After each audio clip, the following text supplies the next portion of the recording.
how to contact Google support. So if you want to contact Google support, then first you need to make sure that you have a stable internet connection. After that, you need to open up your Google and search for Google support, and you will have Google Help, which is support.google.com. You need to tap on it, and it will take you to this kind of interface. You can just simply go and describe your issue or go with the application in which you are facing the problem.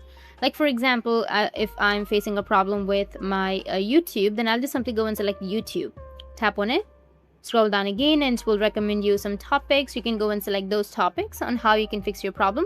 Or if you need more help, then you need to just simply go with post to help community, and you might get some extra help. Or if you want to go with the live chat support, then you need to just simply go back and then search for Google support live chat. And if you tap on the chat support help, then you'll be able to chat with Google and you'll be able to fix your problem. That's it. And if you have any questions, feel free to comment below. Thanks for watching.